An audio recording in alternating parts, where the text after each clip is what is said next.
रक्षा कीजिए महादेव, रक्षा कीजिए।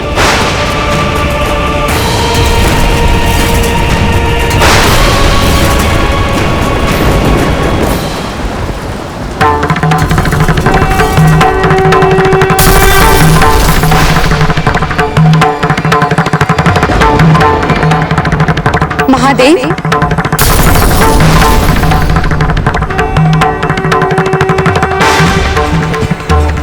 आप पुनः मेरे मोह में ये भूल रहे हैं कि जिस पृथ्वी के कल्याण हेतु सती के पिंडों से शक्तिपीठ की स्थापना करनी है, वही पृथ्वी उस दुष्ट तारकासुर के महाशस्त्र के कारण नष्ट होने जा रही है।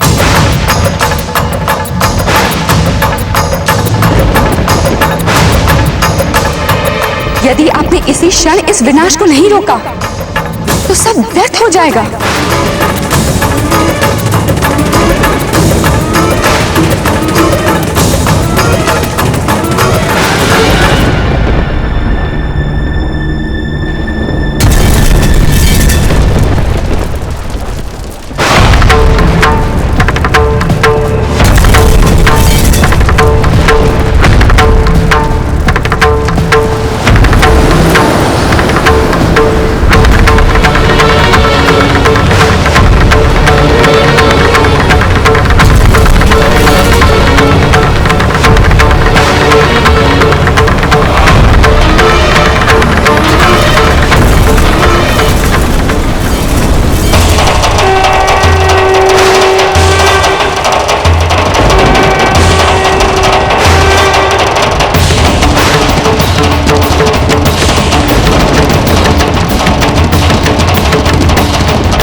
जब तक मेरा महाअस्त्र पृथ्वी पर है, इस विनाश को कोई नहीं रोक सकता, कोई नहीं। ये विनाश लीला ऐसे ही चलती रहेगी और इसकी दोषी होगी तुम। हाँ पृथ्वी, केवल तुम, क्योंकि तुमने मेरे आदेश की अवहेलना की थी।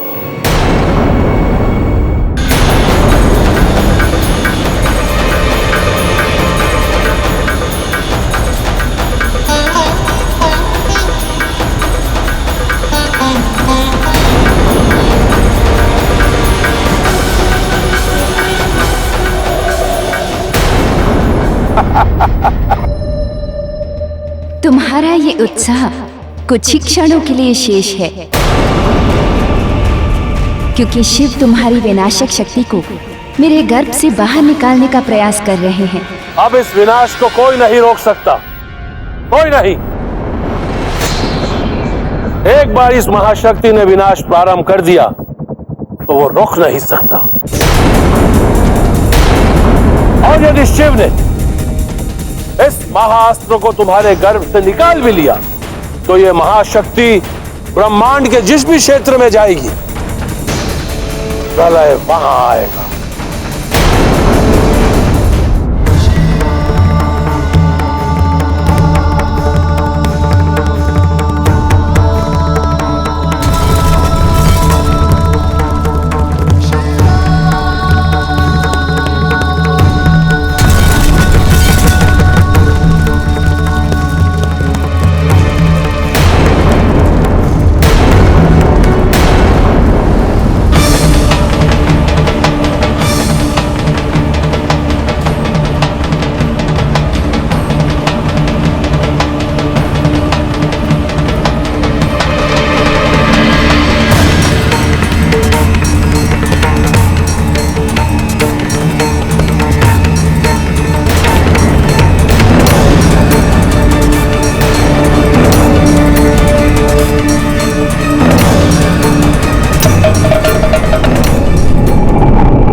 करुणावतारं संसारसारं भुजगेन्द्रहारं कर्पूरगौरं करुणावतारं संसारसारं भुजगेन्द्रहारं सदा वसन्तं हृदयारविन्दे सदा वसन्तं हृदयारविन्दे भवं भवानी सहितं नमामि भवं भवानी सहितं नमामि। तुम अपने अहंकार में आकर ये भूल गए थे तारकासुर कि जगत पिता महादेव के होते हुए तुम जैसे स्वार्थी मेरा विनाश करने के लिए कभी सफल नहीं हो पाएंगे।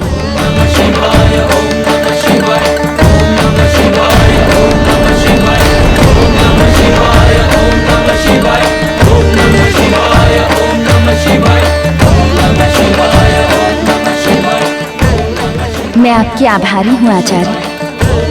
आपने मेरी रक्षा हेतु जो भी प्रयत्न किए उसके लिए मुझे अनुमति दें। मैं महादेव को धन्यवाद देने जाना चाहती हूँ। जी माते।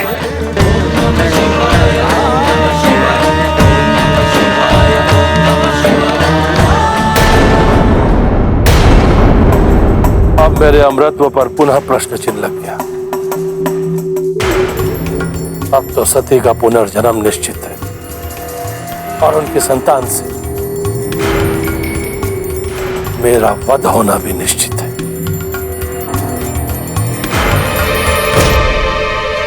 इसी दिन की प्रतीक्षा थी ना आपको? मेरी मृत्यु से आप अत्यधिक प्रसन्न होंगे, है ना? तारकासुर, हमारी निष्ठा पर संदेह कर तुम गुरु और शिष्य की चली आ रही परंपरा को कलंकित कर रहे हो। शिष्य कैसा भी हो, गुरु सदैव उसके कल्याण की ही सोचता है। यदि ऐसा है तो आप मेरे प्रत्येक कार्य में बाधा क्यों उत्पन्न करते हैं? किसी भी कार्य के आरंभ होने के पूर्व उसके क्रियान्वयन में संदेह उत्पन्न कर अपशकुन को न्योता क्यों देते? इसीलिए मुझे किसी भी कार्य में सफलता प्राप्त नहीं होती। तुम्हारी विफलता का कारण तुम्हारी मंशा है,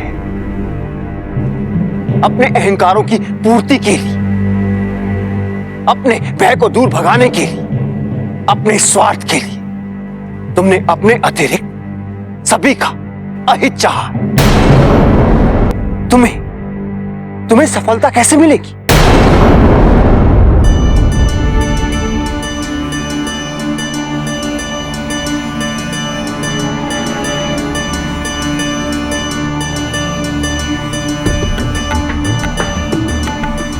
हर हर महादेव, हर हर महादेव, हर हर महादेव, हर हर महादेव। हे महादेव, पृथ्वी के इस महाविनाश को वश में करने हेतु हम सभी आपके हृदय से आभारी। हे संपूर्ण ब्रह्मांड के संरक्षक, देवों के देव, परब्रह्म, आपसे ये निवेदन है कि यहां उपस्थित होकर अपने स्पर्श द्वारा इन पिंडों को शक्तिपीठ में परिवर्तित करें। हर हर महादेव, हर हर महादेव, हर हर महादेव, हर हर महादेव।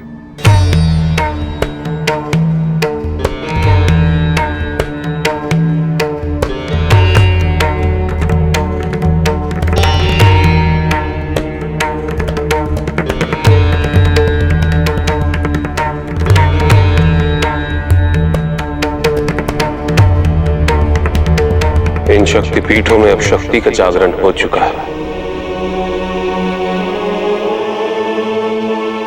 अभी अपने निर्धारित स्थान पर पृथ्वी पर जहां जहां ये बिखरे थे वहीं वापस चले जाएंगे।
हर हर महादेव, हर हर महादेव, हर हर महादेव। संसार के कल्याण में एक और अध्याय जुड़ चुका है। मैंने हर शक्तिपीठ के पास एक भैरव को एक दायित्व के साथ रखा है, शक्तिपीठ और उसके भक्तों की रक्षा का दायित्व।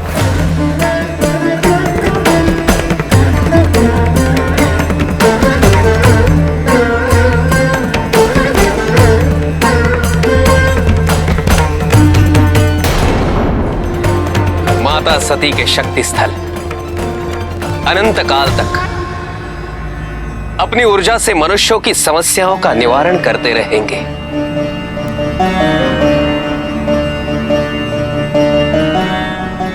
किंतु ये कार्य अभी अपूर्ण है ऋषि दधीचि।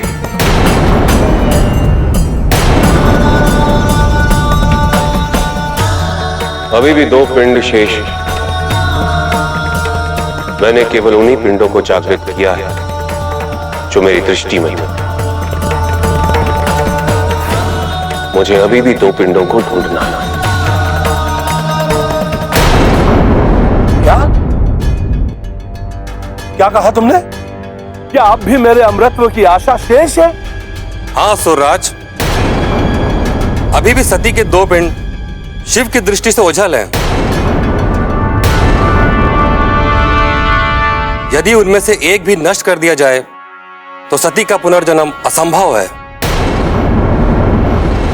ऐसा ही होगा, ऐसा ही होगा। तारकासुर, तुम्हें इतना आक्रामक होने की कोई आवश्यकता नहीं है। और वैसे भी तुम पुनः ऐसा कार्य करने क्यों जा रहे हो जिसमें तुम्हें विफलता ही हाथ लगे?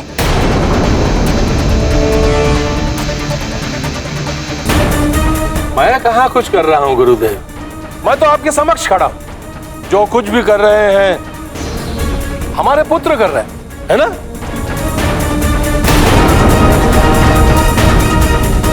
जाओ जाओ, जाकर हमारे पुत्रों से कहो कि यदि उन्हें अपने पिता के प्राणों की चिंता है तो वे सती के शरीर के दोनों पिंडों को ढूंढकर उन्हें नष्ट कर दें। महादेव की जय हो। मैं आपको उन पिंडों तक जाने का मार्ग बताऊंगी। कदाचित सती माता की अंग मेरे उद्धार हेतु ही मेरे धरातल पर गिरे हैं। उन 2 पिंडों तक आपको जाने का मार्ग दिखाकर मुझे अपनी कृतज्ञता व्यक्त करने की अनुमति दें। नहीं देवी पृथ्वी, आप ऐसा नहीं करेंगी। ये कार्य मुझे स्वयं करना होगा। पिंडों में शक्ति जागृत करने हेतु मुझे स्वयं पिंडों तक पहुंचना होगा। महादेव की जो इच्छा।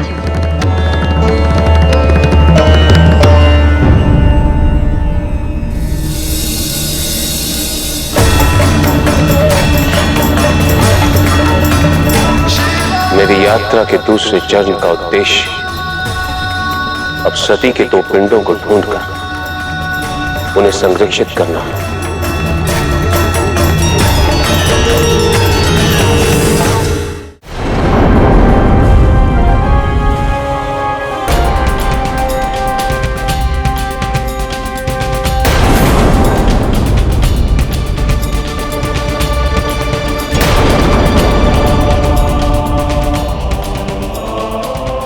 हे महादेव, माता सती का एक पिंड मुझे यहां मिला है।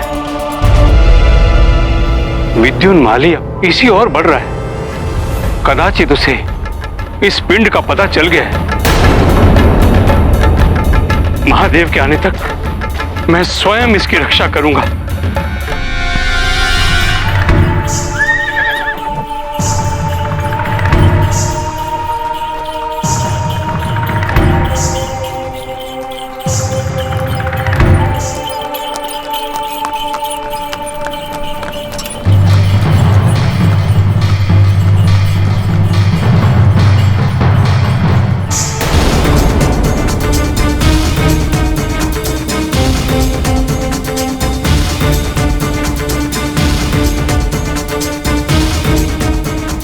प्रणाम ऋषिवर।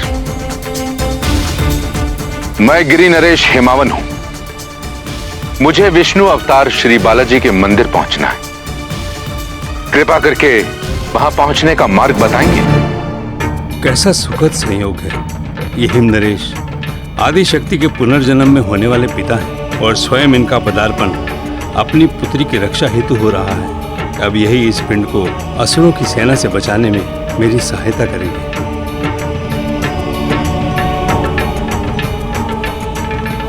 हे हिम नरेश, मैं ऋषि मार्कंडे आपको प्रणाम करता हूं। मार्ग तो मैं आपको अवश्य बताऊं, किंतु उससे पहले आपको मेरी सहायता करनी होगी। सहायता? कोई समस्या है क्या? ये शिव की धरोहर है, जिसे असुर नष्ट करना चाहते हैं। शिव के स्पर्श से ये पिंड शक्तिपीठ में परिवर्तित हो जगत का कल्याण करेंगे। शिव के यहां आने तक इसका सुरक्षित रहना अत्यंत आवश्यक है और केवल आप ही इसकी रक्षा करने में समर्थ हैं हिम नरेश। क्षमा चाहता हूं ऋषिवर, मैं अब तो बहुत व्यस्त हूं। मुझे अपने परिवार के साथ विष्णु तीर्थ के लिए प्रस्थान करना है। हिम नरेश, क्या आपको ऐसा लगता है कि शिव की धरोहर की अवहेलना करके आपकी तीर्थ यात्रा सफल मानी जाएगी? भगवान विष्णु आपसे प्रसन्न होंगे? किंतु ऋषिवर, तीर्थ यात्रा के शगुन में युद्ध अथवा हिंसा, ये तो विधि के प्रतिकूल है। स्वामी,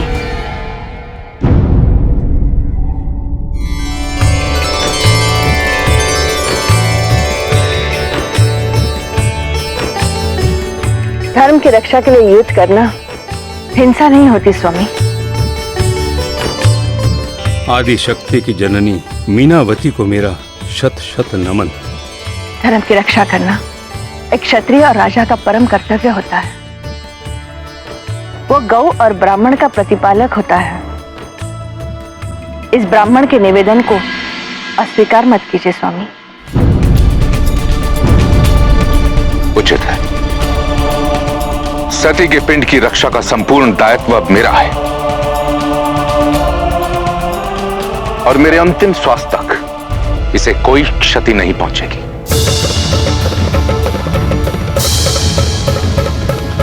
और ये मेरा आपसे वचन है ऋषिवर।